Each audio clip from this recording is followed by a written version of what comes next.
एक बड़ी पुरानी कहावत है, कहते हैं ऐसी बानी बोलिए जमकर झगड़ा होए, पर उससे न बोलिए जो आपसे तगड़ा होए। अभी बांग्लादेश में 2-4 छात्र नेता हैं जो बहुत सारी बातें बोल रहे हैं, भारत के 7 सिस्टर्स को अलग कर देंगे। अभी 2 नेताओं का बयान आया है, बड़ा ही आक्रोश भरा। वहीं दूसरी तरफ पीएम मोदी ने ऐसा क्या ट्वीट किया जिसको लेकर स्क्रीन पर एक आर्टिकल देखिए। ये कहा जा रहा है कि मोदी ने तो बांग्लादेश को साफ कर दिया। आखिर ऐसा क्या किया है? जियोपॉलिटिक्स में बहुत कुछ चल रहा है। हमेशा की तरह वर्ल्ड मिरर के इस एपिसोड में जानने को मिलेगा बहुत कुछ, इसलिए वीडियो को अंत तक जरूर देखें। ये जो अंग्रेज थे ना, ये बड़े चालाक थे।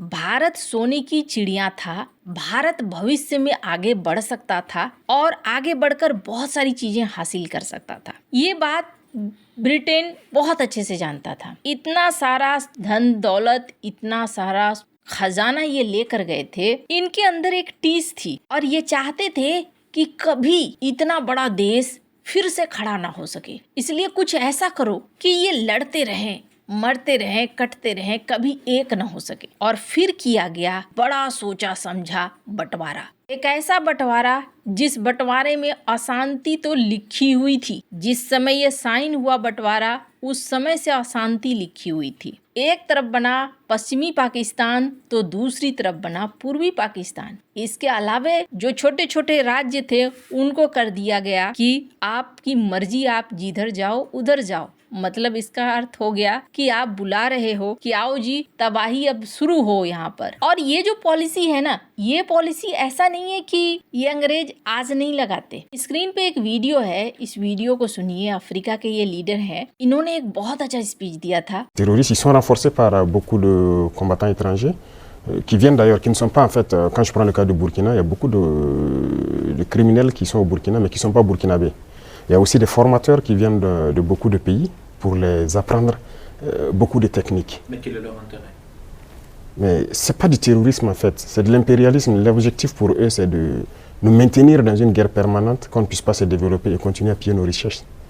इन्होंने कहा कि देखिए, आतंकवाद तो नाम की चीज है। आतंकवाद का नाम लेकर कोशिश ये होता है कि आप एक युद्ध में फंसे रहें, अटके रहें और आपका देश आगे न बढ़ सके। ये बिल्कुल सही बात कह रहे हैं। इसलिए कह रहे हैं क्योंकि अफ्रीका महादेश एक ऐसा इलाका है जहाँ खजाना ही खजाना है, पर आपस में ये लड़ते रहते हैं। वैसा ही सीन भारत के साथ भी क्रिएट किया गया था और भारत को मुश्किलें देखने को मिल रही थी जब 1950 का दौर चला। आप जरा सोचिए, 1947 में आजाद हुआ और उसके बाद 3 साल 4 साल में एक नया दौर शुरू हो गया। भारत के जो नॉर्थ ईस्ट के इलाके थे, उन इलाकों में बगावत शुरू हो गई, कई सारे विद्रोही ग्रुप खड़े हो गए और पाकिस्तान उसकी फंडिंग करना शुरू कर चुका था। Naga group, Mizo national front. अब ऐसा नहीं है कि कुछ न कुछ समस्याएं न रही हो, लेकिन उन समस्याओं को हवा देकर एक अलग रूप दे दिया पाकिस्तान ने। भारत के लिए समस्या खड़ी हो गई, नॉर्थ ईस्ट में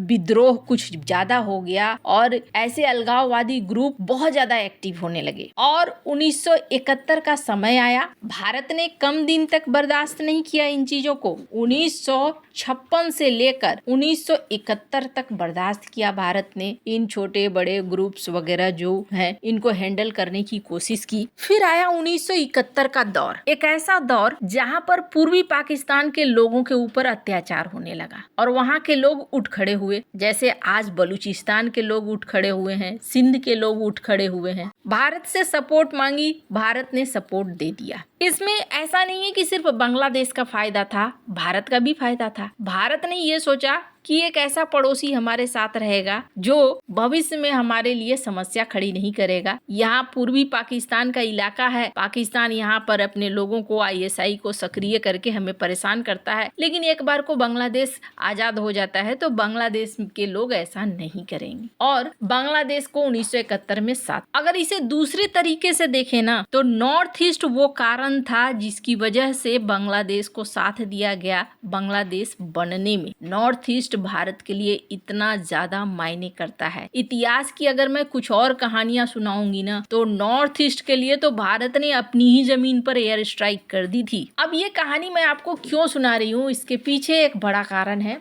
बड़ा कारण ये है कि अभी एक ट्वीट किया है पीएम मोदी ने और इस ट्वीट में इन्होंने विजय दिवस की बधाइयां दी हैं, लेकिन अपने जवानों को, अपने देशवासियों, इन्होंने क्या लिखा है? इन्होंने लिखा है विजय दिवस पर हम अपने बहादुर सैनिकों को याद करते हैं जिनकी वीरता और बलिदान ने 1971 में भारत की ऐतिहासिक जीत को सुनिश्चित किया। उनकी दृढ़ संकल्प और निस्वार्थ सेवा ने हमारी राष्ट्र की रक्षा की और हमारे इतिहास में एक गौरवशाली पल बनाया। इस पोस्ट में आप बांग्लादेश का नाम नहीं देखेंगे और यही इस आर्टिकल में लिखा हुआ है कि बांग्लादेश का नाम तो आपने नहीं लिखा। भारत की सेना ने इस बात को लिखा है। भारत की सेना ने जो पोस्ट किया है उसमें मुक्ति वाहिनी का भी जिक्र है, लेकिन पीएम मोदी ने बांग्लादेश का नाम नहीं लिया। अगर बांग्लादेश का नाम नहीं लिया तो इसके पीछे कारण समझिए। अभी जो वहाँ सरकार है, जो नेता है, वो भारत के विरोध में किस तरीके से बोलते हैं इसे जरा देखिए। ये स्टूडेंट नेता है। आप में से बहुतों को बांग्ला नहीं आता होगा, पर मैं चाहती हूँ कि इनके हाव भाव को थोड़ा सा आप समझिए। আমাদেরকে সবাইকে ঐক্যবদ্ধ হতে হবে ক্ষমতার জন্য, গতির জন্য, মন্ত্রণালয়ের জন্য। যারা দিল্লিকে কিবলা দিচ্ছে এই বাংলাদেশের স্বাধীনতা তারা তৃতীয়বারের মতো বিক্রি করে দেওয়ার প্রস্তুতি নিচ্ছে। ये क्या कह रहे हैं? ये आरोप लगा रहे हैं कि भारत ने हादी को निशाना बनाया। अभी हाल ही में जो एक छात्र नेता को गोली लगी है और हम भारत के 7 सिस्टर्स को अलग कर देंगे। फिर इन्होंने अपने देश के लोगों को भी कहा है कि जो भी ऐसे लोग हैं जो भारत के समर्थित लोगों को पनाह देते हैं उनके लिए भी मुश्किलें खड़ी होंगी। सिर्फ ये एक नेता नहीं है, बल्कि स्क्रीन पर इन्हें देखिए, महफूज, ये भी एक छात्र नेता हैं। इनके भी विचारधारा आपको सुनने को मिलेंगे। সেদিন আমরা নিজেদেরকে সংবরণ করেছিলাম বলে আজকে তারা এই সাহস করতে পারছে। আমরা ক্ষমা করে যদি ভুল করে থাকি তাহলে আমরা প্রতিজ্ঞা নিব যে আমরা আর ক্ষমা করব না। আমরা যদি দয়া দেখিয়ে, আমরা যদি মনে করে দেখেছিলাম যে আমরা এই দেশকে, इसमें भी उन्होंने भारत विरोधी बातें कही हैं। और सबसे बड़ी बात यह है ना, कुछ नेता ऐसे हैं जो 1971 को लेकर भारत के ऊपर ही इल्जाम लगा रहे हैं। अगर आप देखें अभी जैसे बलूचिस्तान है, बलूचिस्तान में बहुत सारी मुश्किलें हैं बलूच लोगों के लिए, और कल को बलूचिस्तान अलग हो जाए, भारत उसकी मदद करे अलग होने में, उसके बाद बलूचिस्तान भारत को ही दोष देने लगे तो ये थोड़ा अजीब हो जाएगा। अब टेंशन किस कदर बढ़ा हुआ है इसको आप ऐसे भी देख सकते हैं कि जिस छात्र नेता के बारे में ये कह रहे हैं कि भारत ने कराया है, उसको लेकर बीजेपी कहती है कि हम लोग श्योर नहीं है कि मारने वाला भारत में घुस गया है या हमारे ही देश के अंदर है। अगर तुम श्योर ही नहीं हो कि वो कहाँ है तो फिर इस तरीके का इल्जाम लगाने का मतलब हो गया कि ये पॉलिटिकली तौर पर अपनी जीत को तय करने के लिए कर रहे हो। दूसरी बड़ी चीज ये देखने को मिल रही है कि रात के समय इनके नेवी के छोटे जहाज ने भारत के मछुआरों के बोट को टक्कर मार दी। स्क्रीन पर इस आर्टिकल को देख सकते हैं आप। ये चीजें बताती हैं कि बांग्लादेश अभी जो है वो पूरी तरीके से पाकिस्तान के प्रभाव में है। एक बार फिर से पूर्वी पाकिस्तान की तरह सोच रहा है।